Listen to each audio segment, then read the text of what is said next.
Bismillahirrahmanirrahim. Assalamualaikum warahmatullahi wabarakatuh dan salam sejahtera serta salam perkenalan buat semua. Saya Nurlina Nadira dari IPG Kampus Pulau Pinang selaku moderator anda bagi program pada malam ini. Alhamdulillah, pada malam ini kita diberi ruang untuk sama-sama menyertai sebuah program perkongsian yang saya rasa sudah semestinya akan memberi manfaat kepada kita dan memberi manfaat yang berguna kepada kita semua. Jadi, selamat datang kepada semua penonton maya yang mengikuti live di YouTube Gabam IPG KDRI ke program Selangkah ke Alam Praktikum dan PBS. Segalanya bermula di sini. Bila saya dengar tajuk ni pun dah rasa semangat nak memulakan nak menempuhi ke alam praktikum. Betul tak? Bila kita dah sebelum kita nak menempuhi ke alam praktikum ni, mestilah kita nak dapatkan tips dan panduan daripada saudari panel kita pada malam ini. Jadi supaya kita dapat semat dan aplikasikan pada masa akan datang.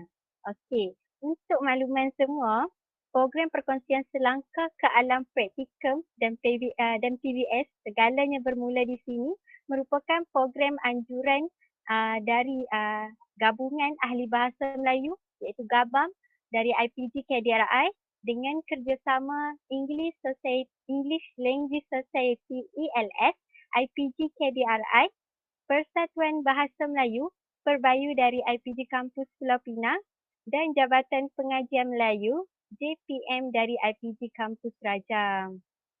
Jadi, perkongsian ini diadakan adalah sebagai persediaan untuk pelajar ambilan Jun 2020 yang akan menghadapi praktikum dan kita nak kongsi juga tips dan panduan kepada pelajar ambilan Jun 2021 yang akan menjalani pengalaman berasaskan sekolah PBS untuk semester hadapan. Jadi, sebelum kita bersulam bicara, sebelum ilmu menusuk di dada, kata orang tak kenal, maka tak cinta. Betul tak? Jadi, bersama-sama saya pada malam ni, dua kuntung bunga yang berseri-seri menghiasi ruang siaran langsung kita pada malam ini. Baiklah, panel kita yang pertama iaitu saudari Wan Nur Fatihah binti Wan Gafar dari IPG Kampus Datuk Ismail dan baru sahaja menamatkan pengajiannya pengajian pada Jun yang lalu.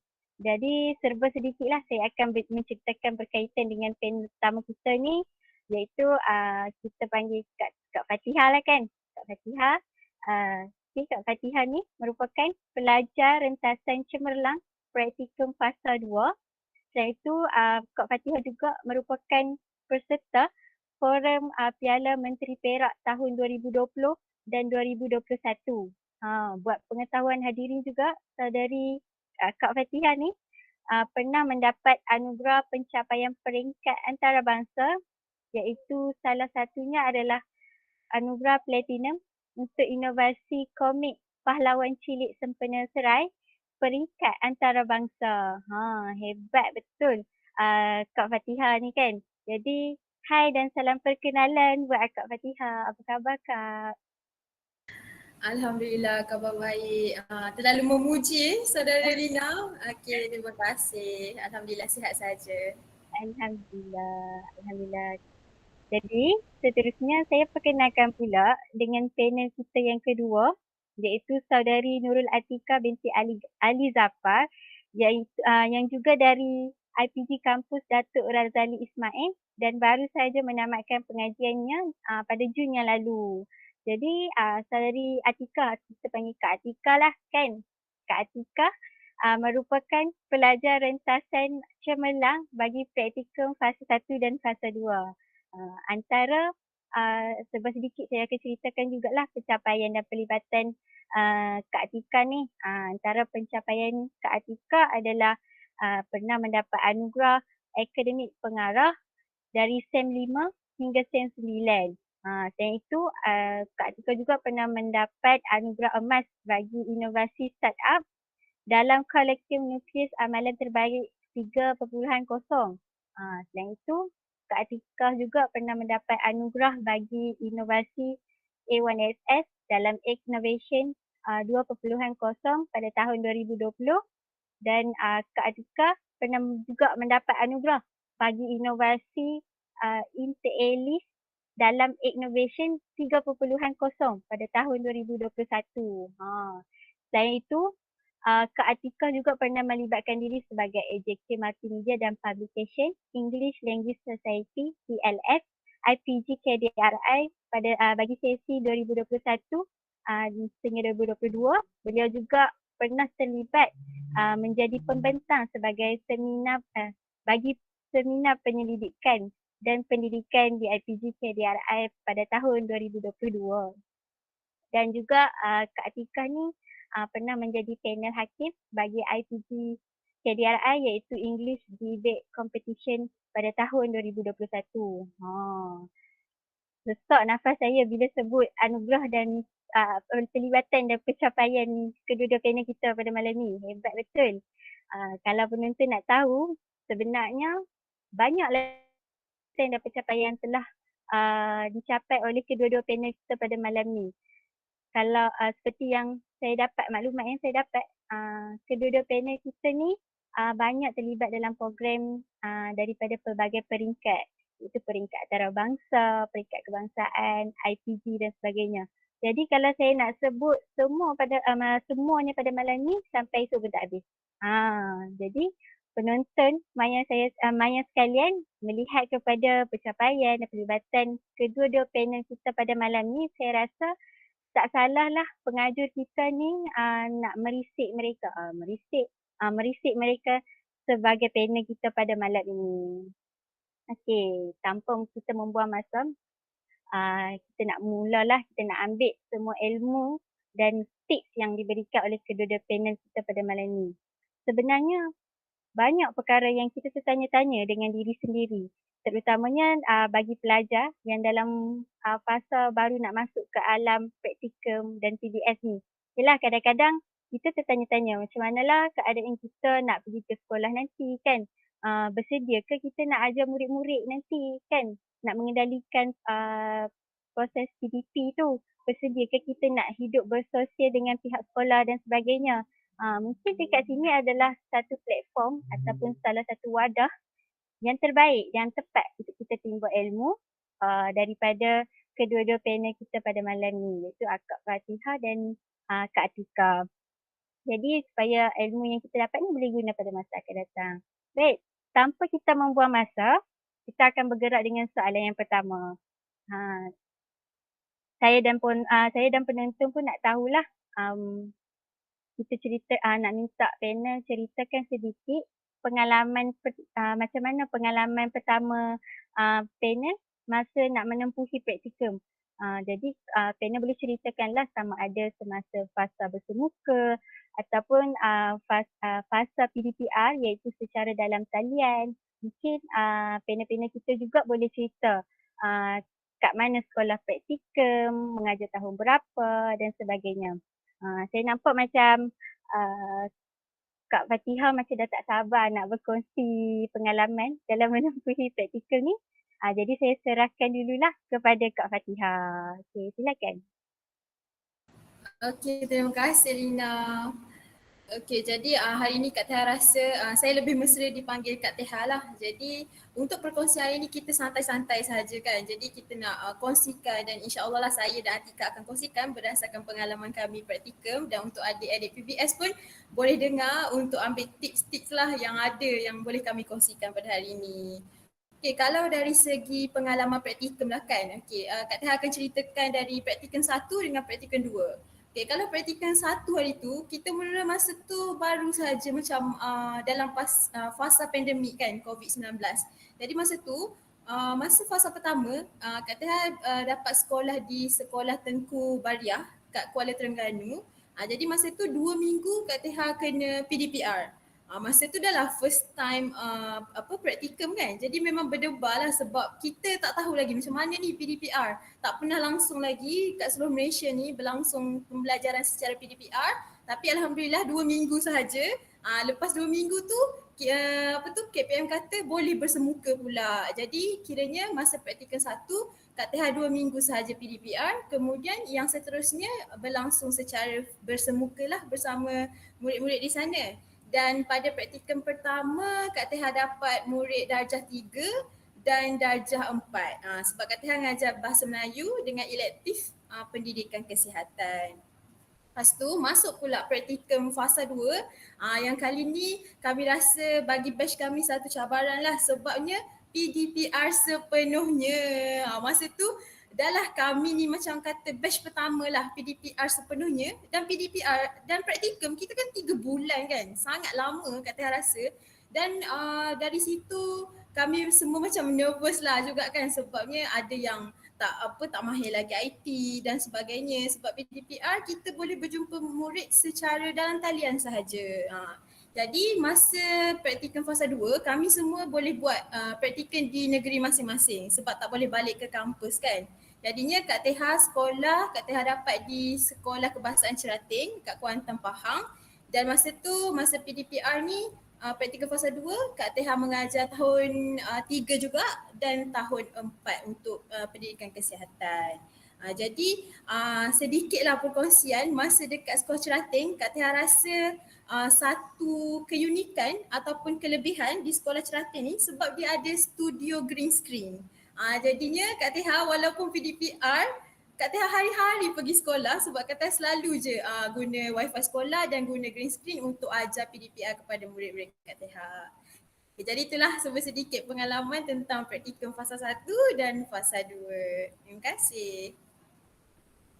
Terima kasih Kak Fatihah. Nampaklah cabaran dia kat situ. Salah satunya adalah fasa PDPR. Tambah pula praktikum fasa 2 Kak Fatihah menghadapi praktikum secara fasa PDPR ni sepenuhnya kan. Sangat mencabarlah bagi saya. Untung Kak Tiha ada sekolah ada green screen dan sebagainya kan.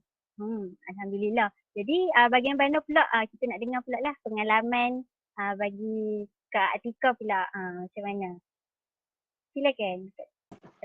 Okay, ni saya share lah kan tentang my first practicum dengan second practicum. For me, kalau nak banding, first practicum tu memang yang paling menakutkan lah. Very scary. So masa tu memang nervous. Walaupun dah dapat tips dari senior, dari pensyarah, dari mentor kan. Tapi masa dekat kelas tu, you will worry sebab nak interact dengan student tu macam mana. And then kalau nak apply yang strategi semua kita belajar tu kan, is it effective ke tak ataupun student enjoy ke tak kelas. Memang masa first practicum tu banyak self doubt lah. And then for me masa tu ajar year 5, budak darjah 5. Diorang semua macam mature kan. And then masuk practicum yang kedua, kena ajar year 3.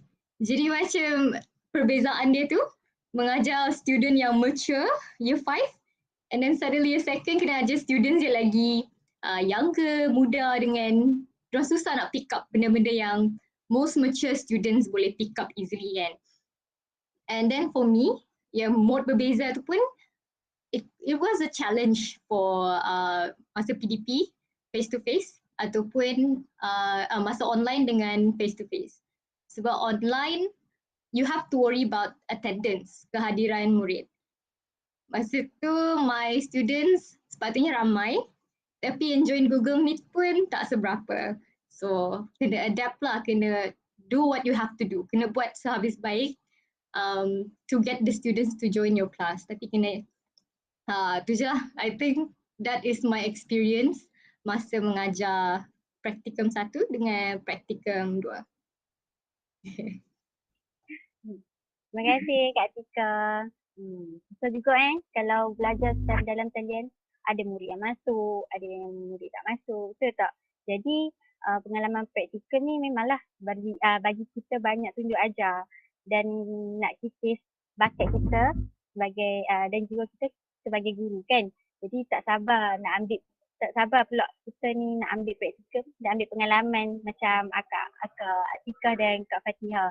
Memanglah sememangnya fasa bersemuka dengan fasa PDPR ni berbeza, betul tak? Tapi kedua-duanya akan bagi pengalaman kat kita yang berguna lah, akan memberi pengalaman yang bermanfaat dan sebagainya untuk didik kita menjadi seorang bakal guru yang cemerlang, kan? Okey, untuk soalan yang seterusnya, kita nak tahulah macam mana persediaan yang dibuat oleh Kak Teha dan juga Kak Tika sebelum menempuhi PBS ataupun praktikum. Maksudnya kat sini kita semua nak tahulah macam mana Kak Teha dan Kak Tika buat persediaan dari segi mental dan fizikal untuk diri sendirilah, dan juga mungkin untuk persekitaran tempat tu. Kita serahkan dulu dekat Kak Teha lah. Silakan Kak Teha. Okey, terima kasih atas soalan yang kedua.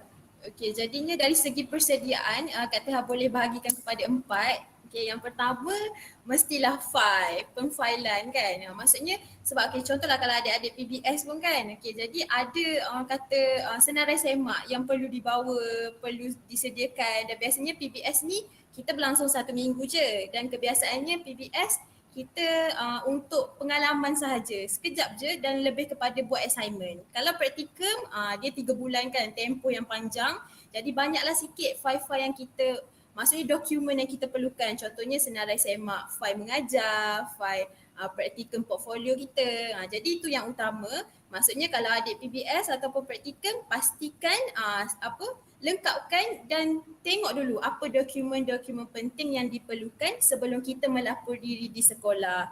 Dan yang paling utama, contohlah esok nak pergi praktikum atau PBS kan, tidurlah awal, siap-siap awal. Maksudnya pagi tu kita ada aura dah tahu, oh hari ni nak pergi sekolah. Maksudnya tak adalah kelang kabut, name tag tak ada, ni tak ada kan. Jadinya kat situ kita orang kata bersedia dengan lebih awal lah, sehari sebelum tu. File-file semua dah siap kena lebih awal, seminggu ke lebih kurang kan.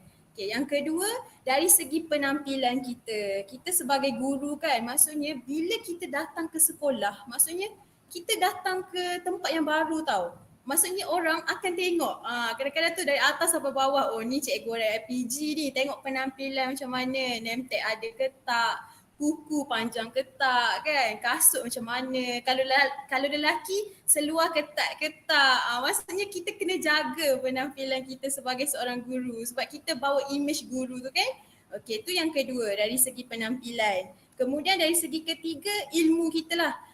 Ilmu kita mengajar. Maksudnya sebelum kita praktikum kan, praktikum lah khususnya, PBS sekejap je, praktikum yang kita risau sikit lah kan. Kak Tika pun saya rasa mula-mula pun risau juga nak praktikum sebab tak ada pengalaman. Jadi pastikan ilmu mengajar tu dari segi RPH. Contohnya kita tanyalah senior macam mana nak buat RPH kan, dan hari tu sebelum akak praktikum, akak dah siap-siapkan dulu template RPH. Maksudnya kita dah ada template siap, jadi bila kita mengajar di sekolah 3 bulan tu, kita guna template yang sama tapi kita isilah tempat kosong yang mana yang diperlukan. Jadi mudah dah kerja kita kat situ. Lepas tu kita selalu ambil tahu tentang pembelajaran sekarang sebab kita kan dah ada 6C lah, strategi pedagogi terkini lah. Jadi kita kena jadi guru yang up to date lah. Kena selalu upgrade kita punya ilmu sebabnya pendidikan kita semakin hari semakin orang kata meningkat dan menepuhi era globalisasi kan, macam tu. Kemudian kita kena ada niat lah, niat dan mental tu sangat penting. Maksudnya bila datang sekolah tu kita punya niat tau, bukan semata-mata nak rentas lah contohnya kan. Macam aku nak praktikan aku nak rentas, kita tak boleh macam tu sebenarnya. Kita kena niat kita untuk mengajar dan mencari pengalaman sebab masa kita praktikum ni lah orang kata salah satu platform untuk kita cuba diri kita sebelum kita jadi guru yang sebenar. Masa ni jugalah kita tahu sedikit realiti menjadi seorang guru tu macam mana. Jadinya mental kita, niat kita kena untuk membantu warga sekolah dan memberi ilmu kepada murid kita. Okay, jadi itulah 4 perkara yang Kak Teha boleh kongsikan macam mana persediaan sebelum pergi praktikum ataupun PBS. Terima kasih. Terima kasih Kak Teha. Saya rasa keempat-empat tu sangat bergunalah untuk kita supaya kita boleh aplikasikan untuk kita yang akan menghadapi ke alam praktikum nanti. Jadi seterusnya kita nak macam mana pula kita nak tahu pula pendapat ataupun persediaan yang disediakan oleh Kak Atikah untuk menempuhi alam praktikal ni ataupun PBS yang dululah. Okay, silakan Kak Tika. Okay, sebabkan Kak Teha dah bagi cara-cara macam nak bersedia tu yang lebih komprehensif, mungkin I will explain tentang RPH a little bit. For me, I follow ada ikut macam ni 3 tips lah for me. I give it acronym PRO, Pro. Ni untuk RPH, ni versi saya sendiri. Tapi kalau korang nak buat variation sendiri pun boleh. Ni untuk RPH. P, prepare. R, revise. O, organize. Jadi P tu macam first stage. Masa tu korang nak construct lesson plan ataupun nak buat RPH, nak buat lesson objektif pembelajaran. Kalau for TESOL, kena refer dengan scheme of work. Rasanya semua pun kena ada dokumen yang kita jadikan rujukan kan. And buku teks semua tu. Lepas tu nak brainstorm activity and then material ataupun exercise atau latihan yang bersesuaian dengan lesson pada hari tu. So that is prepare. Tu first stage. After prepare tu, kita revise. Revise kena check semula activity dan bahan tu sama ada first dia align ke tak, dia align dengan objektif or not. And then kedua, dia sesuai ke tak dekat student. For example, korang nak buat charades for English kan, tapi your kids mungkin dia macam dia sangat very young, dia tak pandai nak buat ataupun dia malu nak buat action kan charades ni kena buat action. Kadang-kadang budak ni macam dia segan, dia tak nak buat. Jadi boleh substitute, tukar dengan Pictionary, guna gambar and have the students sebut nama tu, mungkin describe colour dia ke, itulah, you can do a lot. Just make sure benda tu suitable ke tak ataupun dia bersesuaian dengan topik dan learning objectives. And last, organize. PRO tadi kan, O tu organize. Organize ni dah ada idea, aktiviti, bahan-bahan. Lepas tu kena susun nak buat mana dulu. And cuba imagine flow class tu macam mana. First set induction, nak buat game ke tak. And then masuk nak mengajar tu, do you want to have games? Kena buat aktiviti. So for me, dari segi preparation RPH tu sangat penting. Sebab kita orang ada supervisor yang very very strict. Dia pun jenis perfectionist. Jadi kalau kita orang punya lesson plan not up to her standard, dia akan reject. So kita orang kena man. So I would say dari segi preparation lesson plan tu and everything else kena bagi penekanan sikit. Okay, that's all from me. Okay, terima kasih Kak Atika. Saya setujulah dengan Kak Atika kan. Memang penyediaan RPH ni sangat penting lah. Kalau alam praktikal ni memang penting lah RPH ni kan. Saya juga tertarik dengan akronim yang Kak Atika bagi ni, PRO, iaitu prepare, revise dan juga organize. Mungkin kita pun boleh gunakan nanti kan untuk kita tempuhi alam praktikal nanti. Macam mana kita nak buat RPH ni, kita nak prepare dulu, kita nak check semula dan kita tengoklah sama ada. Sebab kadang-kadang tengah persyaratan ni akan cakap RPH ataupun aktiviti kita ni dah lama. Mungkin bila kita check balik semula ni kita boleh tengok balik lah, boleh ubah balik untuk jadi lebih kreatif dan sebagainya. Okey, kita bergerak dengan soalan seterusnya. Seperti yang kita tahu, setiap guru ni perlu bersedia sebelum ke bilik darjah ataupun nak mengendalikan proses PDP. Kan? Jadi kita nak tahulah macam mana panel kita ni tackle ataupun tarik perhatian murid supaya mereka ni sentiasa aktif dan kekal fokus dalam kelas. Ataupun panel boleh kongsikanlah tips macam mana kesan masuk kelas tu. Jadi saya serahkan kepada Kak Teha dulu. Silakan Kak Teha. Okay, terima kasih. Okay, jadi macam mana tackle kan? Okay, sebab seperti kita tahu murid-murid ni dia banyak karakter dia, betul tak? Jadi kita sebagai guru kena usahalah dan kreatif lah untuk tackle mereka kan. Okay, ni untuk PPS dan praktikum perbezaan kalau PBS dia singkat tau masa 1 minggu kan macam saya kata. Kalau praktikum 3 bulan. Jadi kita sebagai guru kita kena berbeza tau pendekatan kita masa kita PBS dengan praktikum. Sebab kalau praktikum maksudnya kita kena konsisten buat benda tu. Kalau tak contohlah sehari je menjadi kita punya tackle. Lepas tu nanti dia dah bosan, betul tak? Jadi kita kena ada cara yang orang kata yang berkesan lah supaya konsisten 3 bulan tu budak selalu je fokus dalam kelas kita, rasa tertarik untuk join kelas kita kan. Okay, jadi kat sini Kak Teha boleh bagi 2 tips. Okay, yang pertama dari segi perwatakan guru. Okay, kita setiap orang ada kelebihan masing-masing dan contohlah Kak Tika beza dia kelebihan dia kat sini, Kak Teha kelebihan Kak Teha kat sini contoh. Kalau macam Kak Teha jenis suka guna pendekatan didik hibur. Contohnya berlakon, menyanyi, Kak Teha suka macam tu. Jadi perwatakan guru ni kita tak perlu tiru kawan kita tau. Contohlah kita boleh dengar pengalaman kawan kita tapi kita jadikan tu sebagai refleksi, bukan kita untuk tiru dia sebab kita ada kelebihan kita sendiri. Jadi perwatakan guru ni kita perlu bina berdasarkan apa kekuatan kita. Macam tu. Contohnya Kak Teha suka menyanyi. Jadi sebelum Kak Teha kelas, Kak Teha akan menyanyi dulu. Kak Teha akan berlakon dulu. Tu pun antara salah satu cara untuk kita tarik ataupun tackle murid-murid kan. Okey, itu yang pertama dari segi perwatakan. Perwatakan kita bina berdasarkan kekuatan kita dan kita boleh dengar pengalaman kawan-kawan lain untuk jadikan refleksi dan kita boleh ambil. Macam tu lah. Yang kedua, kita jadi guru yang asertif. Okey, asertif ni Kak Teha macam tadi Kak Tika ada cakap pasal PRO kan, akronim dia. Kalau yang kali ni pula akronim dia biasa kita guna YTJT kan, yang tahu je tahu. Tapi yang hari ni YTJK, iaitu Y, guru ni yang asertif kena yakin. Maksudnya masuk kelas dia kena yakin. Yang kedua, yang T yang kedua ialah tegas. Yang ketiga J tu kena jelas. K tu kena konsisten. Maksudnya dalam kelas kita sebagai guru ni kita kena bagi arahan yang jelas kepada murid. Contohnya okey awak kena buat apa. Maksudnya kita kan buat RPH. Jadi dari situlah pengajaran kita akan terancang. Jadi kita sebagai guru kena jelas. Maksudnya tak adalah orang gandu cakap macam budak-budak cakap bolok lah cikgu ni. Maksudnya sekejap cakap A, sekejap cakap B. Tak boleh macam tu. Dia kena jelaslah sebagai guru. Yang kedua kena tegas.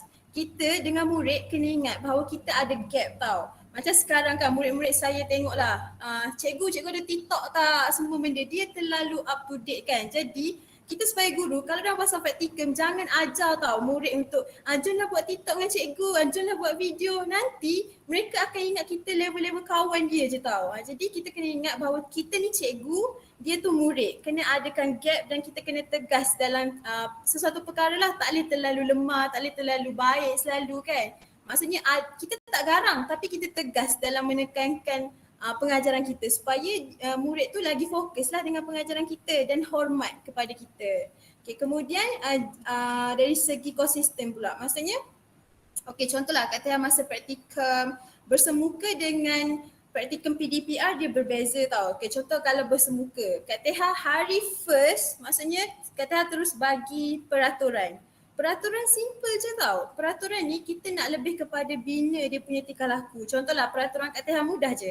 Kak Teha cakap kalau nampak Cikgu Fatah dekat tangga sebelum masuk kelas terus dia jari dekat mulut. Supaya apa? Supaya mereka senyap. Dan kutip sampah dekat meja masing-masing. Jadi bila Kak Teha duduk kat luar kelas, Kak Teha dah nampak dah semua dah angkat dah tangan. Jadi kat situ nampak tak peraturan kita hari first sangat penting untuk kita bina peraturan ke apa, cakap terus apa yang kita nak. Jadi mereka akan ikutlah dan hari first kita dah jelaskan cakap peraturan, dalam 3 bulan tu selalu ingatkan apa peraturan cikgu, mereka kena, maksudnya mereka akan ingat apa peraturan kita. Lepas tu Kak Teha minta mereka tepuk tangan kalau kawan-kawan dia jawab ke hadapan. Jadi benda tu untuk motivasi mereka lah. Peraturan tak perlu pun rumit sangat. Kita buat untuk dia bina dia punya orang kata perilaku dia macam tu. Lepas tu kemudian kalau dari segi PDPR pula Kak Teha buat peraturan, Kak Teha ambil bahan mawujud lah, Kak Teha tunjuk ni label apa, contohnya tutup mic, ni label tutup kamera, lepas tu label suruh tepuk tangan. Jadi kita adakan peraturan. Bagi Kak Teha, bila kita buat peraturan ni kan, kita ada satu benda yang boleh buat murid tu lagi fokus. Contoh kata cakap, kata tengok bisingnya kelas ni contoh. Lepas tu kata, okey murid-murid apa peraturan cikgu? Terus dia angkat tangan kat jari, terus senyap. Jadi kita pun cikgu mudah untuk kita kawal murid tu dalam kelas. Jadi itulah antara macam mana kita nak tackle dari segi perwattakan guru dan dari segi kita perlu jadi guru yang asertif. Itu sahaja. Wah, menarik. Saya pun boleh aplikasikan nantilah insya-Allah. Iaitu terdapat dua dengan perwatakan dan juga akronim Kak Teha sendiri YTJK. Jadi dekat sini kita sedarlah yang hubungan guru dan murid tu sangat penting.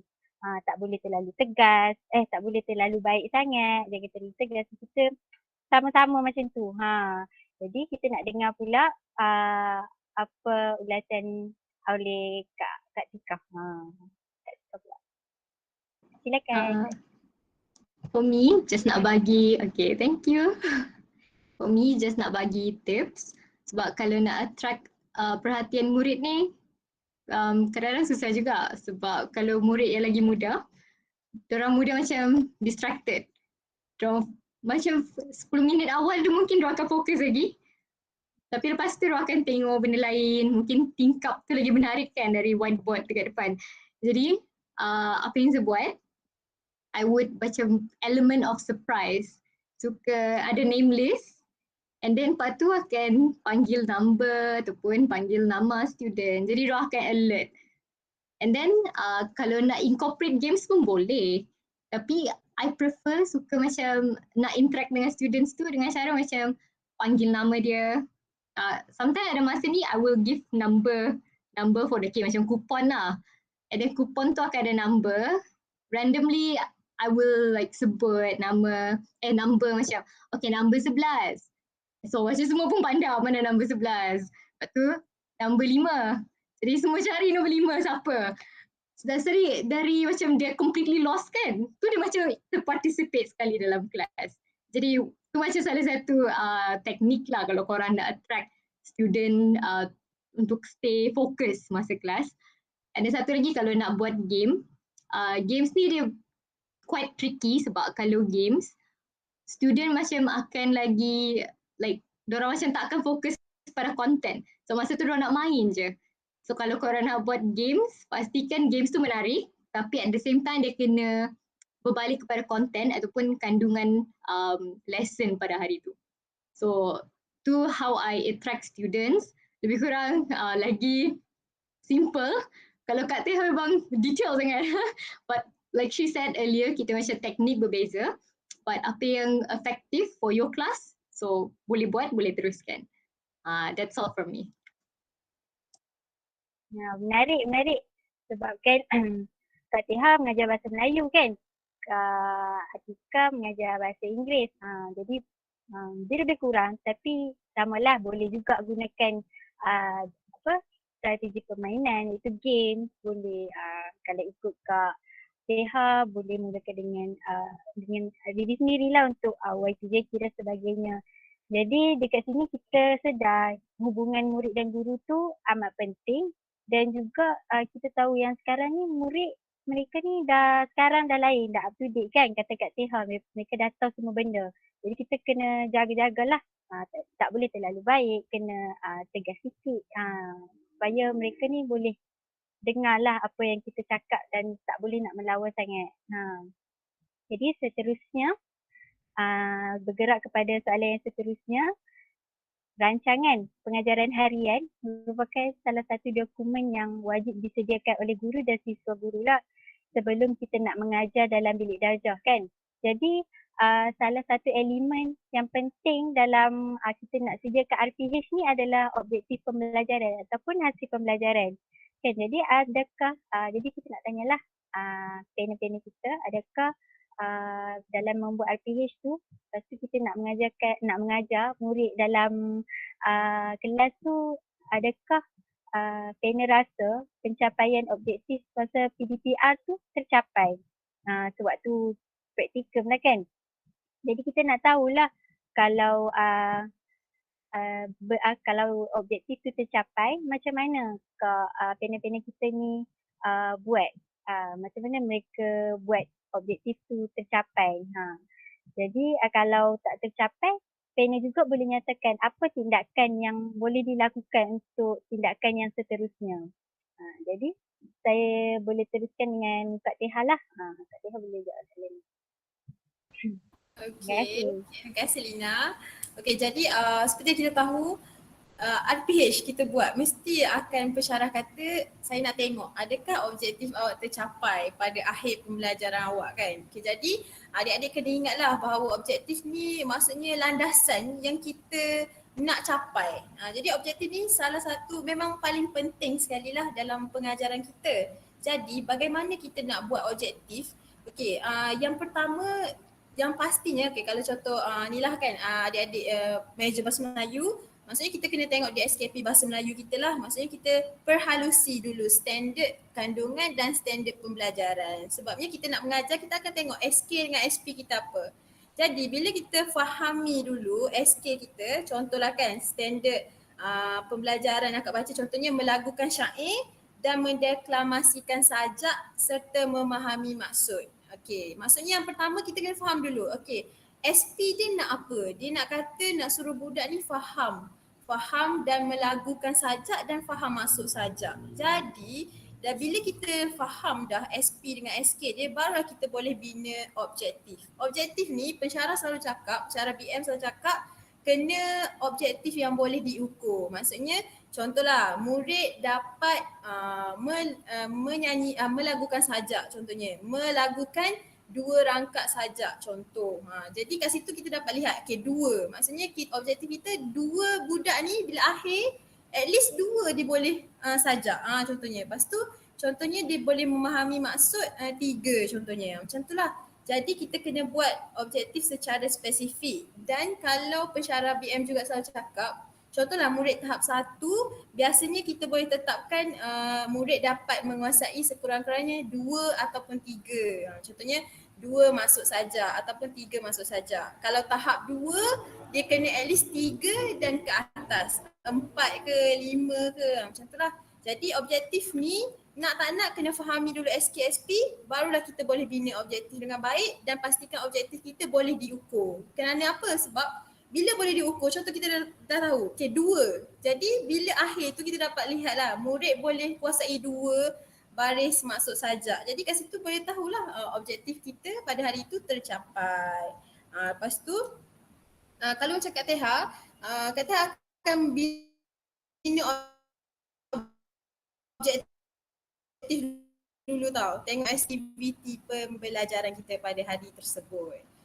Jadi kalaulah contoh objektif awak tak tercapai, kita kan selepas RPH kita akan buat refleksi kan. Jadi kita kena buat refleksi lah kenapa tak capai objektif pada hari itu. Oh rupanya bahan saya tak memadai. Rupanya bahan saya terlalu tinggi dengan standard murid. Jadi kita kena ingat dalam kita mengajar, kita kenal tau murid kita. Maksudnya murid-murid sekarang dia tak streaming dah. Maksudnya ada yang tahap rendah, tahap tinggi, tahap sederhana. Jadi pastikan pengajaran kita tu semua murid boleh ikut. Jangan terlalu susah sangat. Kalau susah memang susah lah kita nak capai objektif tu, betul tak? Jadi pastikan kita tahu jugalah orang kata kebolehan murid kita yang kita mengajar tu. Okay, itulah salah satu cara untuk buat objektif. Baik, terima kasih. Okay, saya setuju. Saya setuju dengan Kak Teha di mana RPH dalam objektif pembelajaran ni sangat penting lah. Dan Kak Teha cakap juga di SKP ni sangat penting untuk kita faham apa itu standard kandungan, standard pembelajaran. Jadi bila kita dah faham standard pembelajaran, barulah kita boleh buat objektif pembelajaran. Jadi orang kalau dalam kalangan siswa guru ni, orang cakap di SKP ni adalah kitab kita lah untuk kita faham, untuk kita fahamlah dalam diri kita. Jadi macam mana pula pendapat Kak Tika untuk soalan ni? Silakan. Okay. Kalau learning objectives ni macam Kak Teha explain, dia kena boleh ukur, measurable, lepas tu specific.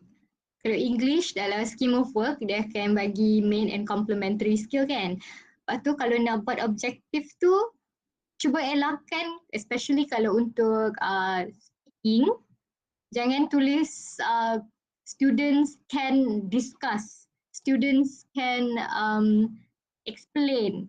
Kadang students ni kalau proficiency level dorang tak level yang macam boleh discuss tu, like mungkin for us kita boleh, but for kids, younger students, they cannot discuss. Jadi kalau nak lagi spesifik, mungkin students can say three simple sentences. Students can talk about hobbies. Jadi kalau benda-benda yang lagi spesifik, kita senang nak assess students tu. For lesson plan, kita ada success criteria. Jadi success criteria ni akan membantu kita lah untuk tengok lesson tu was it achieved ke tak. For example, success criteria, students can name 3 objects. Jadi kalau masa lesson tu dia dapat namakan 3 objek, so kiranya success criteria tu dapat berjaya. But kalau dia tak dapat namakan, then you can tell that objektif masa tu tak achieve lagi. So sebagai reflection, korang boleh cuba cari strengths, apa kekuatan lesson hari tu. Apa yang korang rasa banyak membantu. Apa weaknesses korang rasa macam you need more, especially untuk students yang tak lepas lagi success criteria ni. Sekiranya lesson tu mungkin tak complete hari tu, jadi korang boleh buat the same lesson hari seterusnya. So korang boleh tulis lesson objectives not achieved. Lepas tu hari seterusnya boleh buat and then cuba semula dengan students and see berapa ramai yang akan mencapai success criteria tu. Okay, so tu macam a bit of cara nak handle lesson plan, reflection, lepas tu nak check kalau objektif pembelajaran hari tu berjaya ataupun tak. Okay, baik, faham. Jadi dalam kita nak tetapkan objektif pembelajaran tu, kita kena faham dululah kandungan, standard pembelajaran dan sebagainya. Barulah kita boleh susun aktiviti kita dan juga pada masa yang sama objektif pembelajaran tu mestilah spesifik. Spesifik maksudnya boleh diukur. Maksudnya jelas lah boleh diukur. Contoh macam Kak Teha cakap, murid boleh melakukan membaca rangkap membaca 2 daripada berapa pantun bla bla bla, kan, barulah nampak jelas. Dan bila murid dapat, maksudnya objektif tu tercapai lah. Okay. Sama juga dengan Kak Atika cakap, di mana kalau kita tak tercapai tu mungkin kita akan buat analisis SWOT, kan. Lebih kurang kan analisis SWOT untuk kita tengok kekuatan, kekurangan dan pada masa yang sama kita boleh buat penambahbaikan dalam objektif pembelajaran tersebut. Jadi seterusnya kita bergerak dengan soalan yang seterusnya. Kalau kita lihat sekarang ni murid-murid dalam bilik belajar tak semuanya mencapai tahap kecerdasan dan anticipation yang sama. Maksudnya ada yang fokus dalam kelas, ada yang tak fokus dan ada juga yang nak terlibat dalam aktiviti secara aktif dan ada yang tak nak terlibat langsung, nak duduk bersendiri dan sebagainya. Dan dalam kelas tu juga kita tahu ada murid yang bijak dan ada juga yang lemah. Jadi macam mana kedua-dua panel ni atasi perkara tersebut. Contohnya dari segi penyediaan bahan bantu mengajar. Jadi adakah penyediaan BBM ataupun bahan bantu mengajar tu bersesuaian dengan mereka? Saya serahkan kepada Kak Teha. Okey, terima kasih. Okey, jadi macam yang Kak Teha sebut tadi, realiti sekarang murid tak streaming dah tahu. Maksudnya dulu kita ada kelas pertama, okey, geng-geng cerdik je. Kelas kedua sederhana sikit, ketiga rendah sikit kan. Jadi realitinya cikgu kena hadapi sekarang dalam satu kelas tu ada pelbagai tahap. Dan murid ni pula ada kecerdasan pelbagai kan. Dia ada jenis yang suka muzik, ada yang suka lebih kepada visual, berbeza kita punya murid ni. Jadi kita sebagai guru macam mana nak hadapi tu, apa yang saya boleh cakap kat sini memang sukar lah yang pertama realiti memang sukar. Okay, tapi apa yang kita boleh usahakan sebagai seorang guru, kita kena pastikan kita mereka bentuk aktiviti pengajaran yang menarik lah, maksudnya dapat menarik minat dan macam yang saya cakap tadi bersesuaian dengan standard kebolehan murid-murid dalam kelas kita. Tak boleh terlalu tinggi sangat, tak boleh terlalu rendah sangat. Kalau boleh pastikan pengajaran kita tu semua boleh ikut. Yang kedua dari segi BBM, bahan bantu mengajar kan. Okay, bahan bantu mengajar ni pula yang pertama mestilah kena menarik kan. Dan kadang-kadang murid ni kalau kita bawa contoh kotak, buat kotak misteri pun dia dah rasa surprise macam tu. Jadi kita kena kreatif lah. Nak tak nak cikgu kena kreatif. Pastikan BBM tu bersesuaian dengan pengajaran kita untuk mencapai objektif juga. Sebabnya apa yang utama kita nak capai objektif dalam kelas kita. Dan pastikan BBM yang kita buat tu murid-murid semua boleh orang kata melibatkan diri. Macam tadi Kak Tika cakap dia ada guna macam pick a name lah kan, nombor 11 ataupun sebut nama. Jadinya dari situ juga kita boleh orang kata boleh buat macam tu dan pastikan bahan yang kita bawa tu boleh murid-murid ni join. Tak adalah murid yang lemah tak boleh join, murid yang tinggi je selalu join contoh kan. Jadi pastikan bersesuaian. Dan yang keduanya kita perlu adakan latihan pengayaan dan pemulihan. Contohnya lepas mengajar, lepas tu kita bagi latihan kan. Okay, contoh kita tengok okay, murid ni tak boleh dapat. Jadinya kita bagi pula pemulihan dari segi latihan. Kalau contoh kita tengok murid ni okay, dia ke depan lagi, kita boleh bagi pengayaan pula. Itulah antara usaha yang kita boleh lakukan untuk menghadapi murid-murid yang ada yang tinggi, kebolehan rendah dan sederhana. Okey, terima kasih Kak Teha. Jadi saya setujulah dari segi penyediaan BBM tu mestilah menarik dan juga cikgu kena kreatif lah untuk sediakan satu aktiviti tu supaya semua murid ni boleh terlibat secara langsung. Terusnya kita bagi Kak Atikah pula.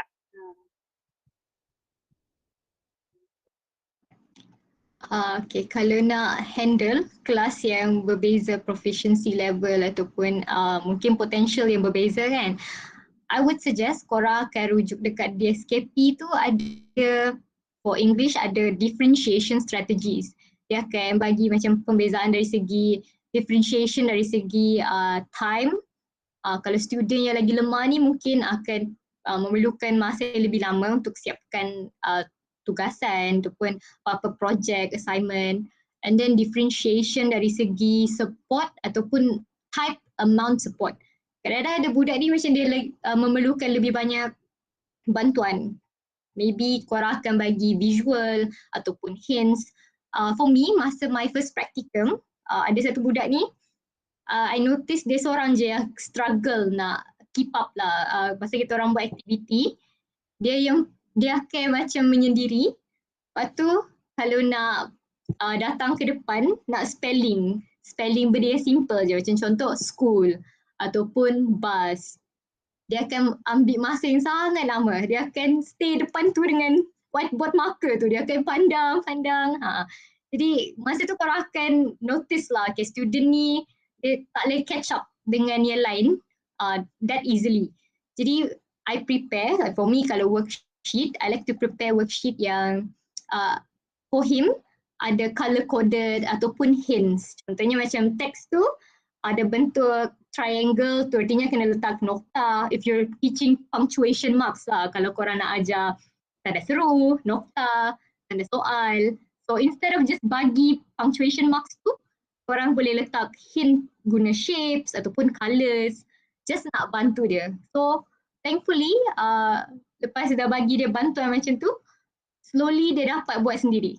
So just the amount of support, tapi sebelum tu kena identify lah, identify your students, kena kenal students, level dia macam mana yang boleh buat, yang tak ada problem, mana yang struggle, tapi struggle tu pun bahagian mana, writing ke, speaking, listening ataupun reading.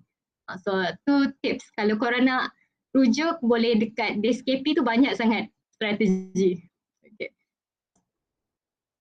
Okey, dekat sini memang jelas lah kita kena tahu dulu macam mana tahap kecerdasan murid tu. Setengah murid dia boleh belajar dengan cara melihat, setengah murid ni dia boleh belajar untuk bergerak ke sini dan ke sana. Jadi kat sini jelaslah alat bantu mengajar ataupun bahan BBM ni dengan guru memang tak dapat dipisahkan. Kita kena kreatif dan sebagainya. Jadi saya sangat tertarik dengan huraian yang diberikan oleh Kak Teha dengan Kak Atika. Sedikit sebanyak saya dan juga penonton pun dapat membayangkanlah beberapa idea yang mungkin untuk hasilkan BBM ni supaya kita dapat guna semasa proses PDP nanti. Jadi soalan yang seterusnya, kebiasaannya parents ataupun Kak Teha dengan Kak Atika ni menggunakan kaedah, teknik atau strategi pengajaran dan pembelajaran yang bagaimanalah kita nak tahu. Lepas tu kita nak tahu juga pendekatan, kaedah, teknik dan strategi ni yang diaplikasikan ini sama ada berkesan ataupun tidak terhadap murid tersebut. Kita serahkan dekat Kak Teha. Okey, kalau dari segi kaedah, teknik dan strategi, okey, macam kita tahu sekarang kita dah ada kaedah pedagogi terkini. Jadi maksudnya kita selalu kena up to date lah macam yang saya cakap tadi kan awal-awal, sebabnya dia kaedah tak maksudnya ada kaedah yang dah tak relevan dengan sekarang pembelajaran yang orang kata teknologi kan. Jadi contoh antara yang Kak Teha biasa guna kalau kaedah pedagogi terkini, gamification, yang tu dari segi PDPR lah kan. Lepas tu Kak Teha selalu buat project based learning, maksudnya kita bagi tugasan dan suruh mereka buat. Macam tu orang kata lebih efektif lah kepada murid, maksudnya dia boleh belajar dengan kita dan kat rumah pula dia buat projek contohnya kan. Jadi tu pembelajaran kendiri pun berlangsung di rumah dengan bantuan ibu bapa dan sebagainya lah. Okay, kalau dari segi teknik pula sebenarnya banyak tau kaedah teknik ni semua memang banyak. Jadi adik-adik boleh rujuk di Google ke ataupun dengan pensyarah sebab tak salah pun nak guna mana-mana sebenarnya atas kita sebab kita yang mengajar kan. Okay, jadi kalau teknik biasanya Kak Teha selalu main teknik main peranan ke sebab Kak Teha kan suka berlakon kan contohnya kan. Jadi Kak Teha selalu libatkan murid-murid ni ada yang jadi berlakon watak ni, berlakon watak tu, macam itulah. Lepas tu lagi contohnya teknik bercerita boleh juga sebabnya murid-murid pun suka kan dengar pasal cerita dan sebagainya. Sebab kalau contoh praktikum fasa 2 kan Kak Teha selalu macam mengajar, Kak Teha akan masukkan elemen kartun-kartun yang dekat dengan murid. Maksudnya contohnya Boboiboy ke Upin-Ipin ke kan. Jadi dah kenal benda tu dan dia rasa lagi tertarik lah macam seolah-olah dia belajar dengan kartun macam tu.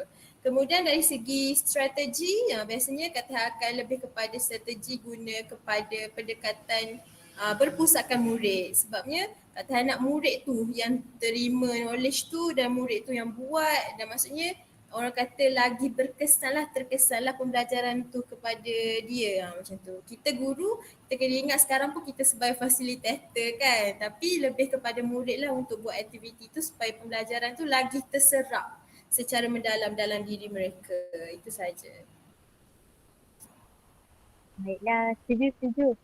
Menarik juga kalau guna teknik main peranan, lakonan dan sebagainya kan. Kalau dalam sama lah juga kan, mesti sama juga dengan Kak Atika kan. Buat aktiviti lakonan dan sebagainya dapat menarik perhatian murid. Sebab murid pun dalam kelas kadang-kadang mereka suka untuk libatkan diri secara aktif nak berlakon bersama tu kan. Jadi macam mana pula dengan Kak Atika? Okay, kalau teknik ni macam ada banyak sangat kan. Jadi for me pun banyak guna macam mix. Sebab ada banyak trial and error mana teknik yang sesuai dengan murid. Ada yang mungkin sesuai, mungkin tak sesuai tapi tak berapa efektif. Jadi tukar lagi kan. For me first tu macam personalized learning. Suka buat learning tu yang familiar ataupun budak macam kenal.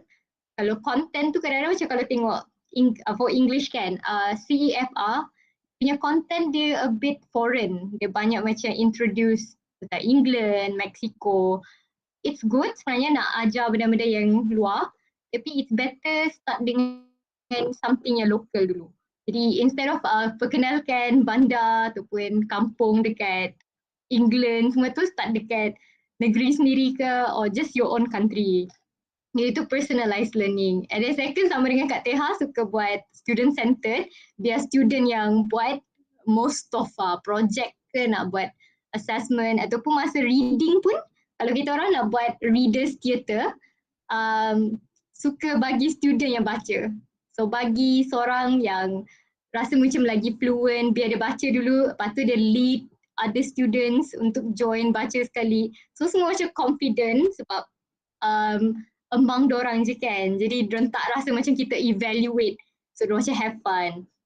Yang penting masa tu make sure kelas tu going on macam how do I say, fun but meaningful. Dia bukan just fun completely, tapi di sebalik tu dorang tengah belajar. So setakat ni I haven't tried macam tak pernah cuba lagi project based learning. Tapi saya suka guna open-ended questions ataupun brainstorming.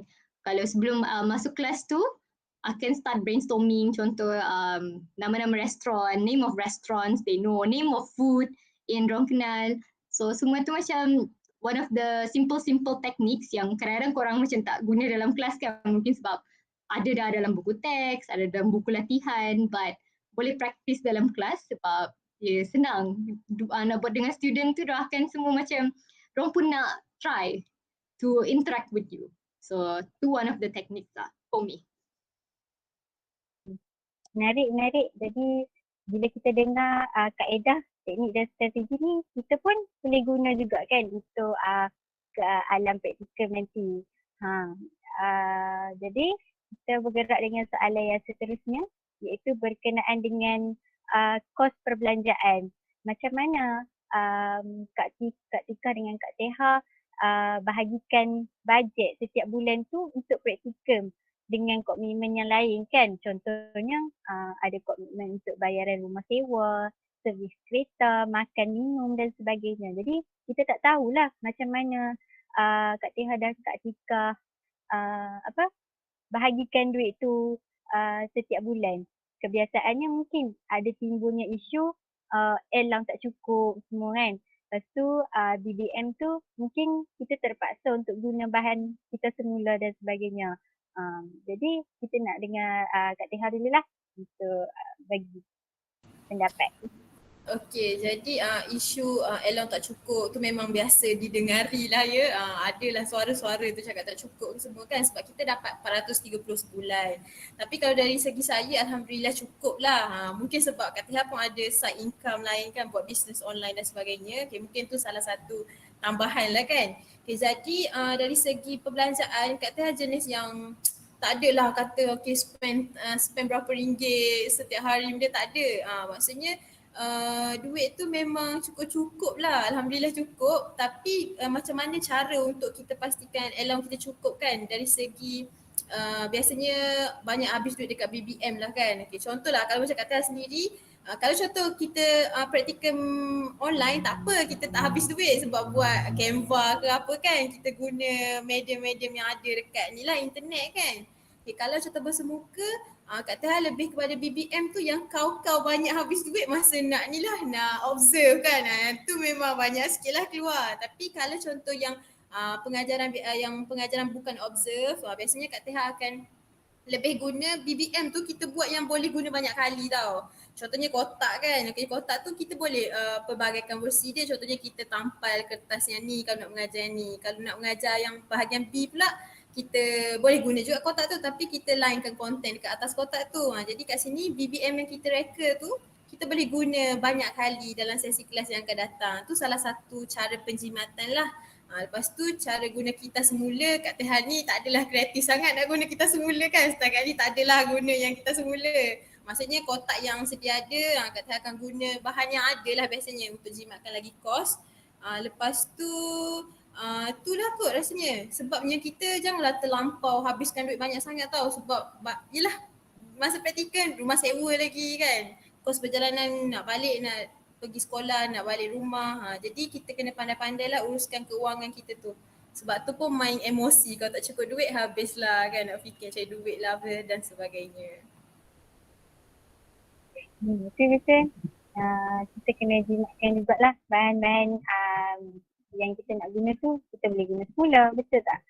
Jadi Macam mana pula dengan Kak Atika nak bahagikan duit setiap bulan tu? Okay, realistik ni memang allowance tu tidak mencukupi. Kalau korang jenis yang nak buat BBM yang bombastic, dramatic, boleh, you can. Tapi you don't have to burn your wallet lah. For me, guna apa yang korang ada. Sebab semajang my practicum, I only use Manila card dengan mahjong paper. Jadi tapi jangan guna macam tu je. You can decorate, nak bagi dia colourful, letaklah stiker something. Jadi one time ni masa kelas, sometimes ada guna erasable flashcard ataupun whiteboard kan. For me tak ada benda tu. So I came up with macam satu idea, mungkin korang pun boleh practice atau improve lagi better dari idea ni. Mahjong tu, dia akan ada teks. Lepas tu, kalau mahjong, kita tulis, kan tak boleh padam kan sebab dah tulis tu, you cannot erase. Tapi what I did, mahjong tu, guna clear tape, yang tape clear transparent, lekat. Jadi fill in the blanks, jadi kalau ada kosong tu, student boleh tulis guna whiteboard marker, lepas tu boleh padam. So mahjong tu jadi macam erasable mahjong. Kiranya korang kena come up, bukan juga kreatif tapi sebab dah desperate kan, tak boleh beli BBM yang bombastic, jadi guna je apa yang ada.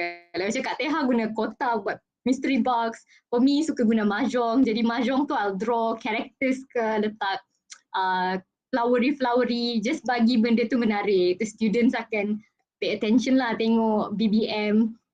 I would say kalau korang memang dah I would say just bincang dengan kawan, kadang-kadang boleh chip in. Mahjong tu kan banyak, takkan seorang je guna. So you can share with your friends. So kena smart lah kalau dari segi expenses untuk BBM. That's all I can say. Okey, menarik tau. Kita pun boleh guna juga. Jadi dalam nak merancang duit ni kita kena bijak lah. Kena bijak.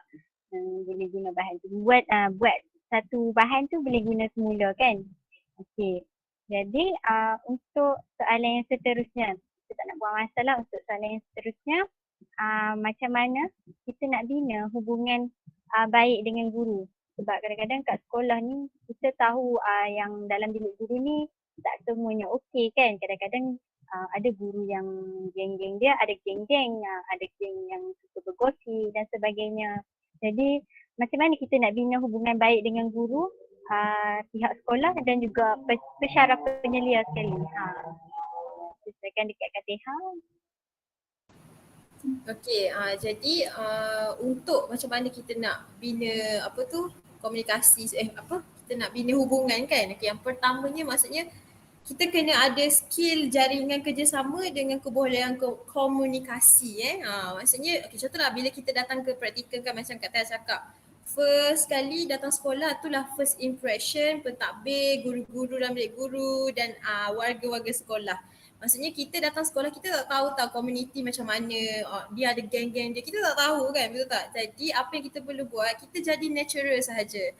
Maksudnya kita orang kata bawa image yang senang untuk deal dengan orang, kita orang kata ramah kan, menegur warga-warga sekolah, bukan sahaja guru-guru, bukan sahaja pentadbir, kaki tangan kat pejabat pun kita kena tegur, selalu tanya akak nama apa kan. Lepas tu cleaner pun semualah kita kawan dengan semua. Maksudnya kita menegur semua. Dan kita selalu kena ringan tulang lah maksudnya. Kadang-kadang ada je cikgu tengok cikgu praktikal nak bagi kerja lah apalah. Okay, kadang-kadang kita terimalah kerja tu. Janganlah terlalu melampau sebab biasanya pentadbir akan cakap jangan terlalu push budak-budak praktikal sebab dia ada kerja lain kan. Jadi kita yang utamanya kita perlu orang kata beramah mesra dengan warga sekolah. Barulah senang untuk kita buat kerja, untuk kita jalinkan kerjasama, jalinkan hubungan dengan mereka. Kita kena ringan mulut, ringan tulang macam tu. Kalau dari segi pesyarah pula, dah kita lama dah kan kenal pesyarah kita. Jadi pastikan sebelum praktikal tu tanya, minta tips ke ataupun encik saya nak buat scan, encik lulus tak? Macam tu. Kita selalu minta pendapat sebab kadang-kadang lecturer pun banyak ragam dia contoh ataupun banyak orang kata banyak banyak fashion lah, ada yang jenis sempoi, ada yang jenis street. Jadi kita kena fahami dan tahu macam mana gaya pensyarah kita. Yang paling penting kita selalu minta pendapat dia. Itulah antaranya. Jelas kat sini yang kita kena always ramah lah kan, pergi kat sekolah tu cuba untuk berkomunikasi, untuk bersembang dengan guru-guru yang lain. Lepas tu dengan pensyarah penyelia pula kita boleh minta pendapat dan sebagainya. Jadi Kak Atika pula macam mana? Adakah dengan pensyarah penyelia tu kita nak kena selalu jumpa ke macam mana ke? Macam mana Kak Atika? Okay. Macam Kak Teha tadi, kita kena approach cikgu-cikgu. Tapi kalau ke pensyarah penyelia ataupun your supervisor, masa tu akan tak payah jumpa selalu. Tapi korang boleh contact kalau nak advice ataupun macam kalau ada masalah dengan lesson plan ataupun korang rasa macam ada certain lesson tu korang rasa macam tak berapa okay ataupun ada benda nak fix. Kalau mentor tak ada, boleh tanya supervisor. Tapi yang paling dekat selalunya mentor dekat sekolah. Kalau mentor tak ada, it's okay. Boleh tanya cikgu-cikgu lain. Contoh guru panitia, guru bahasa Inggeris ke, guru bahasa Melayu. If your mentor, guru pembimbing yang sepatutnya bantu masa tu tak ada, korang boleh jumpa cikgu lain, nak bincang, nak bagi tips ataupun nak minta nasihat. Kadang-kadang cikgu dekat sekolah ni, diorang suka share. Diorang suka share idea, diorang suka share bahan. So korang boleh ambil dari situ. And then satu lagi kalau ada mesyuarat, korang boleh cuba participate. Walaupun macam kita bukannya formally part of the school kan. Tapi just join mesyuarat tu. And then sebelum ni kita orang masa praktikum yang pertama ada PLC. Asalnya you do it once a week, sekali seminggu. Jadi kalau ada PLC, korang bolehlah participate sebab masa tu cikgu-cikgu akan bincang strategi. Akan ada cikgu yang kadang-kadang dari yang pernah menang anugerah cemerlang semua tu, dia akan share everything. So masa tu lah korang boleh interact. Kalau orang rasa macam okay, you have something to share, boleh share. Jangan rasa macam intimidated. So kadang-kadang rasa macam okay, cikgu-cikgu semua dah experience kan. Kita ni masih novice teachers. Tapi boleh je, orang semua open. So jangan risau, don't be scared. Just share apa yang korang boleh share dengan cikgu-cikgu yang lain. That's all yang saya boleh kongsikan. Betul-betul setuju kalau dekat sekolah kan. Kita jangan rasa kita hebat lah kan. Kalau pergi sekolah tu mungkin kita kena selalu bersembang. Walaupun kita ni rasa macam kita ni malunya nak tanya cikgu-cikgu kan. Sebab cikgu semua macam bukan tak macam kat yang kita, tapi kita yang nak, kita kena cuba untuk mulakan dahulu lah kan kalau kita nak tanya sesuatu. Jadi macam tu lah, kita kena bina hubungan dengan guru, cuba untuk berkomunikasi dengan baik dan sebagainya. Jadi kita bergerak dengan soalan yang seterusnya. Jadi soalan ni mungkin lebih umum dan penting jugalah. Mungkin saya akan bagikan dekat salah seorang lah mungkin. Jadi untuk soalan ni, macam mana pula kegunaan sepanjang praktikum dan PBS ni? Macam mana, iaitu file jenis apa dan saiz berapa untuk portfolio yang disarankan lah. Jumlah maksimum dan minimum file tu. Yang nak disediakan tu besar mana dan sebagainya. Mungkin saya nak serahkan kepada Kak Teha jugalah. Okay, terima kasih. Okay, jadi kalau dari segi file, file biasanya Kak Teha akan beli file ring, file yang bulat tu kan, yang ring tu 80mm. Tu saiz paling besar tau. Biasanya kalau praktikum kita akan ada 3 file, file portfolio, file rekod mengajar major dan file rekod mengajar subjek elektif.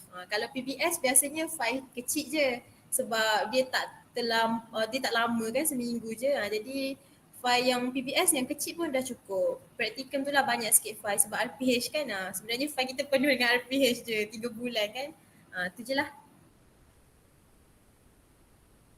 Seperti yang kita tahu, tengah IPG akan diberikan file lah kan. Jadi kita tak perlu risaulah dengan benda-benda ni.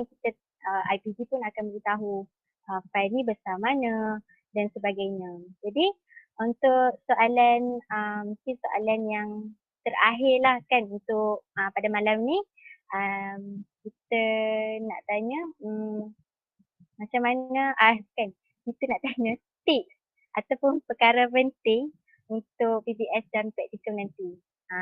Kita serahkan dekat Kak Atikah pula.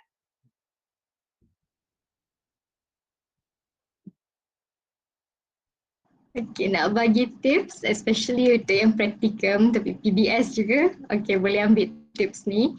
First, check in lah with your friends. Kalau rasa stress tu jangan stress seorang. Don't kadang-kadang macam ada orang stress ni dia nak buat sendiri kan. So don't do everything yourself. Boleh bincang dengan kawan. So kalau kebetulan kawan pun mengajar topik yang sama, boleh bincang idea. Kadang mungkin boleh exchange BBM. Jadi tak adalah stress buat lesson plan dengan BBM semua tu. And then second tips ni, don't push yourself too hard. Macam korang memang nak go past the limit kan. Memang realitinya we all want to do our best. Semua nak buat yang terbaik.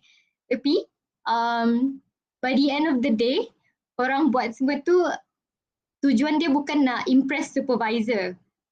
BBM semua tu, your lesson yang korang prepare tu nak bantu your students. That is your main goal lah. Jadi kena keep that in mind masa buat practicum. Masa PBS pun most of the time korang akan join guru pembimbing, tengok macam mana kelas dijalankan. Jadi masa tu korang boleh keep note, track apa yang cikgu tu buat, and then apa yang korang boleh aplikasikan ataupun something yang korang boleh do differently, tapi dari strategi cikgu tu korang boleh modify and adapt ikut style sendiri. So find your own teaching style. Jadi mungkin orang lain style dia kena assertive, ada juga cikgu yang dia assertive tapi dia ada fun side juga. So find your own style. Yang tu je. Okey, terima kasih Kak Tika. Jadi kita nak tahu jugalah, bukan Kak Tika seorang lah, kita nak tahu juga Kak Teha punya tips macam mana untuk menghadapi PBS dan praktikum nanti. Okey, jadi macam yang Kak Tika dah cakap juga tadi, yang pertama niat lah, niat tu penting tau. Maksudnya contohlah praktikum kan, aku nak rentas. Jangan niat macam tu. Sebab kalau macam tu kita akan pressure tau. Kena buat yang terbaik lah untuk setiap masa. Niat kita untuk mengajar dan memberi input pengajaran kepada murid. Yang tu yang utama. Sebab nanti rentas ke cemerlang benda akan datang sendiri bila kita perbaiki niat kita. Tu yang utamalah, niat tu kena penting tau. Niat yang paling utama. Yang kedua, kita selalu kena top up ilmu kita. Sebab kita ni cikgu orang kata cikgu IPG mestilah up to date. Jadi tak adalah datang sekolah ni tak tahu tu tak tahu kan. Jadi kita kena selalu tingkatkan ilmu kita lah dari semasa ke semasa dengan cikgu-cikgu, dengan pensyarah dan sebagainya. Dan yang ketiga, macam Kak Tika juga cakap, bina karakter anda sendiri sebagai seorang guru. Sebab praktikum ni lah orang kata first try sebelum awak jadi cikgu yang sebenar, dan selahkanlah bakat anda masa praktikum ni kepada murid-murid. Sebab masa tu lah kita nak tahu momentum kita macam ni, kita punya tahap macam ni, dan kena pasti kita punya kekuatan. Dan ingat bahawa kita cikgu, kita lah artis dalam kelas. Okay, murid-murid ni audience. Jadinya audience mesti nak yang terbaik kan daripada artis dia. Jadi kita cubalah kreatif sehabis baik dan cuba bina orang kata suasana pembelajaran yang menarik supaya murid ternanti-nanti kelas kita. Mana ni kelas Cikgu Tika ni, dah lama tunggu, contohnya macam tu. Itulah yang kita nak, di samping mereka enjoy dan dapat capai objektif yang telah kita tetapkan. Okay, itu sahaja tipsnya. Okey, setuju. Dalam tips ni boleh kita gunalah. Jadi sebab setengah siswa guru ni ada kelebihan masing-masing. Setengah ada boleh main gitar, ada boleh menyanyi dan sebagainya. Jadi dalam kelas tu bolehlah aplikasikan apa kebolehan dan kemahiran yang tersendiri supaya boleh tunjuk dekat murid-murid yang cikgu ni boleh main gitar, boleh menyanyi sama-sama, boleh berlakon dan sebagainya. Jadi alhamdulillah banyak sangat tips yang kita semua dapat, termasuk saya sendiri, sebab saya pun akan menempuhi alam praktikum untuk semester hadapan.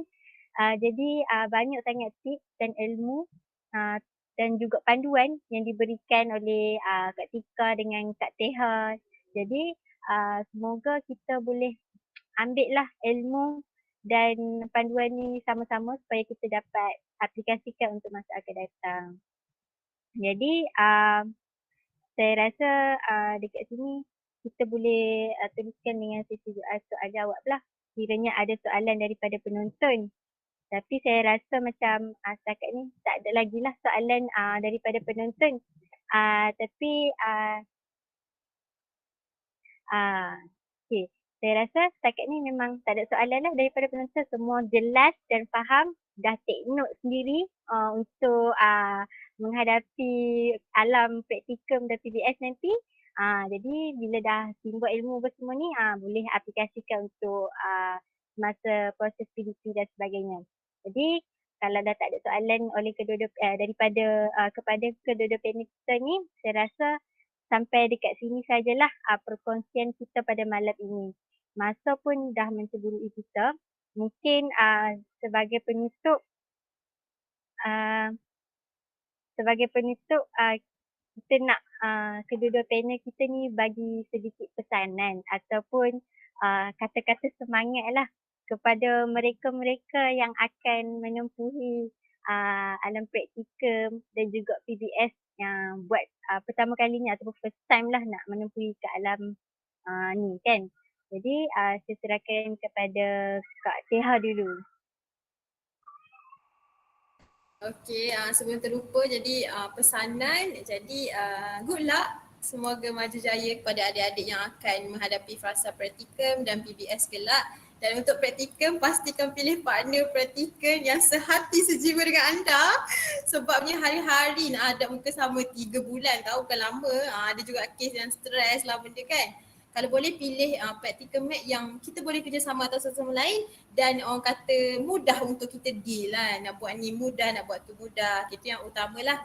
Dan yang kedua, Kak Teha rasa carilah senior-senior. Maksudnya senior yang lepas kan. Okay, minta pandangan mereka, minta tips daripada mereka. Sebab senior-senior pun Kak Teha rasa akan sudi untuk membantu adik-adik ni untuk menghadapi fasa praktikal. Jadi semoga maju jaya. Okey. Alhamdulillah. Okey.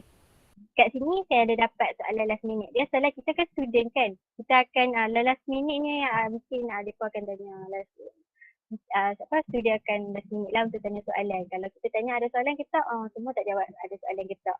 Kat sini adalah soalan mungkin 2 soalan. Macam itulah satu soalan saya akan serahkan Kak Teha, satu soalan saya akan serahkan Kak Tika. Okey, soalan yang pertama dekat Kak Tika dululah. Macam mana kalau murid tu terlalu pasif dan dalam kategori yang lemah? Adakah buat grouping macam yang grouping cemerlang sesama mereka ataupun nak buat grouping yang grouping cemerlang sesama mereka ataupun letak yang lemah sesama mereka? Kalau dengan cara tu berhasil ke tak? Itu soalan dia. Okay, soalan dia. Okay. Kalau nak deal dengan student yang nampak pasif, tu macam dia lemah kan. Ada satu macam teknik ni nama dia buddy system. Buddy system korang instead of macam bagi dia dengan group yang lemah je, sebab dia tak akan berkembang sebab dia dengan kumpulan yang sama-sama macam blur. Ni satu korang tanya soalan dia pun tak tahu, ni pun tak tahu juga.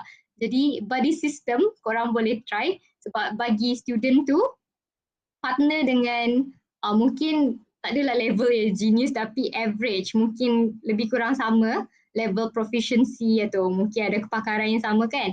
Jadi bila diorang bersama they can learn from each other. So kiranya macam give and take. Budak tu yang lemah boleh belajar dari student yang mungkin lagi cepat tangkap ataupun lagi proficient berbanding kalau biarkan dia seorang-seorang ataupun dalam group yang student semua low proficiency ataupun weak. Jadi my suggestion kalau ada student macam tu dalam kelas, lebih baik bagi dia dalam kumpulan ataupun partner dengan student yang boleh bantu dia juga. So pastikan budak tu pun ada sinergi dengan budak tu. Jangan bagi dengan budak yang dia tak boleh macam cannot cooperate. So kena tengok juga lah chemistry student ni dengan student ni. Mungkin satu ni over hyper, yang ni passive. Mungkin cuba try dulu duo ni okey ke tak. Macam tu. Okey, dekat sini jelas yang apa untuk kita tetapkan student dalam grouping ni, kita kena letakkan mereka secara bercampur lah supaya murid yang lemah ni boleh belajar dengan murid yang pandai dan sebagainya. Jadi untuk soalan yang seterusnya, okey, panjang juga dekat Kak Tiha. Bagi cadangan tak carta yang macam mana nak buat carta ganjaran dalam kelas? Cadangan berdasarkan apa untuk kita beri bintang, lebih baik bagi ganjaran dari segi attitude ataupun pembelajaran sahaja. Okey, jelas tak? Okey, macam tak jelas. Apa? Maksudnya beri ganjaran dari segi apa? Boleh Alina ulang balik? Tak, boleh bagi cadangan tak? Macam mana carta ganjaran tu kan? Carta ganjaran yang dalam kelas tu, kita kan nak bagi bintang kan? Jadi lebih baik kita nak bagi ganjaran tu dari segi attitude ataupun pembelajaran sahaja. Okey, faham. Okey, kalau macam ganjaran ni dari segi carta kan, Kak Teha pun ada buat dulu apa tu, ganjaran bintang Kak Teha panggil. Okey, dari kalau jenis Kak Teha sebenarnya dia atas guru tau. Kalau macam Kak Teha combine dari segi dia punya pencapaian pembelajaran dan dari segi tingkah laku. Maksudnya kan masa yang hari-hari first kita bagi tahukan peraturan. Okey, Kak Teha cakap juga, okey, awak semua ni cikgu ada senaraikan tahu nama-nama dan ganjaran. Maksudnya kalau awak fokus dalam kelas, awak dapat berapa bintang. Kalau awak buat kerja, dapat berapa bintang. Jadi Kak Teha combine benda tu. Sebab bagi Kak Teha, perilaku dan pencapaian akademik mereka tu berjalan sehaluan. Takkanlah kita nak tengok dari segi pencapaian dia je kan, tapi attitude kita tak tengok. Tapi bila kita tengok dua-dua, kita combinekan benda tu, murid pun orang kata alert lah. Maksudnya di samping aku kena orang kata fokus dalam kelas, belajar betul-betul, aku pun kena jaga aku punya perilaku. Jadi kat situ kita dapat didik lah murid dalam masa yang tak sama. Kita kenapa nak pilih satu kalau boleh dua-dua. Macam tu lah. Dan untuk cikgu-cikgu adik-adik yang akan datang, jangan bagi Kak Teha lah, jangan selalu ajar bagi hadiah tau. Contohlah, awak jawab soalan ni terus dapat hadiah setiap hari kan. Nanti satu habis duit. Satu budak-budak dia buat benda tu sebab nak dapat hadiah. Kita tak nak lah kan keikhlasan tu. Kita kena ingat keikhlasan budak tu. Jadi kalau Kak Teha akan bagi hujung habis praktikum 3 bulan tu baru Kak Teha bagi. Dan sebenarnya semua je Kak Teha bagi. Cuma kita akan mula-mula kat kelas kita katalah siapa paling baik akan dapat paling tinggi macam tu. Dan point kat sini jangan ajar untuk bagi hari-hari ataupun tiap minggu ganjaran. Tu akan menghabiskan duit anda sebenarnya. Okey, itu saja. Okey, faham. Jadi kalau carta ganjaran tu kita saya tanyalah kalau carta ganjaran tu kan dari segi perilaku dan lagi tu pencapaian mereka dalam kelas kan.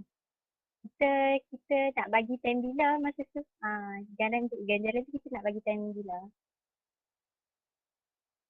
Okey, nak bagi bila maksudnya nak tulis bila ganjaran tu macam tu ke? Okey, kalau macam Kak Teha macam setiap kali kerja kita bagi kan. Lepas tu kita pun tengok dia punya attitude setiap kali kelas sebab kita kan maksimum berapa waktu 8 ke 6 macam tu kan. Jadi kita selalu alert lah dengan kita punya murid tu. Biasa Kak Teha buat macam tu.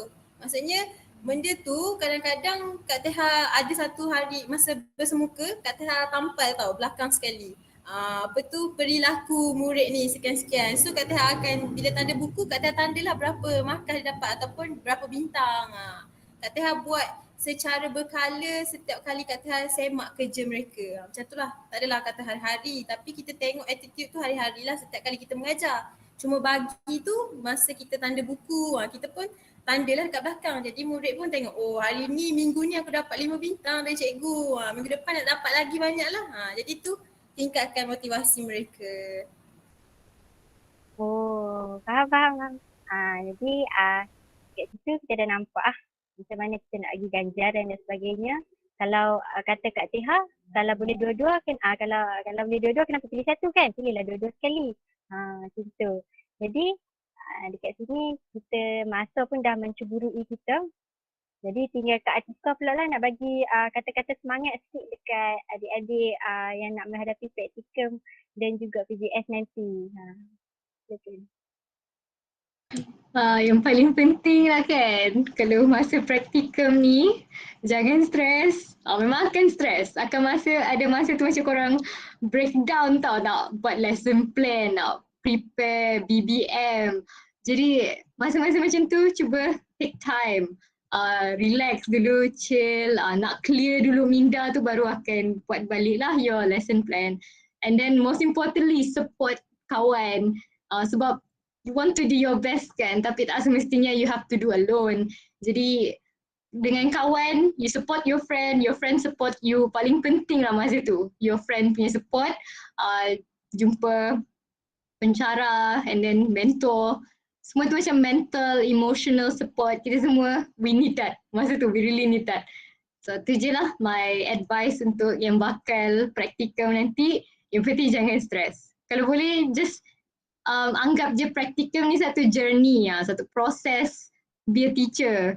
Jangan nak rushing sangat reach destination. Cuba enjoy the journey dulu. Okay. Okay, enjoy the journey, okay? Enjoy the journey. Jangan selalu stres sebab kadang-kadang pensyarah ni dia lain-lain apa punya perangai kan. Kita kena always positif lah kan. Positif untuk dengan diri sendiri. Lepas tu ada masa sikit tu bolehlah cari benda yang seronok. Contohnya setengah orang kalau minum kopi pun dia dah seronok lah kan. Macam itulah. Okay. Jadi itu saja untuk program pada malam ni. Saya mengucapkan ribuan terima kasih kepada kedua-dua panel kita pada malam ni, iaitu Kak Atika dengan Kak Teha yang tak loket berkongsi ilmu dan sudi meluangkan masa yang agak panjang lah juga kan, 2 jam lebih pada malam ni. Jadi semoga pelajar ambilan Jun 2020 dan juga ambilan Jun 2021 dapat memanfaatkan ilmu yang ada ni dan juga input ni, tips dan pesanan ni yang disampaikan oleh Kak Tika dan Kak Teha ni boleh diaplikasikan waktu PBS dan praktikum nanti. Jadi saya mewakili pihak penganjur memohon maaf kiranya ada kekurangan dan juga kelemahan sepanjang perkongsian yang dijalankan sepanjang malam ni. Mungkin yang baik itu daripada Allah, yang kurang tu daripada saya sendiri. Semoga kita dapat berjumpa di lain masa. Wabillahi taufiq wa hidayah. Assalamualaikum warahmatullahi wabarakatuh. Terima kasih semua.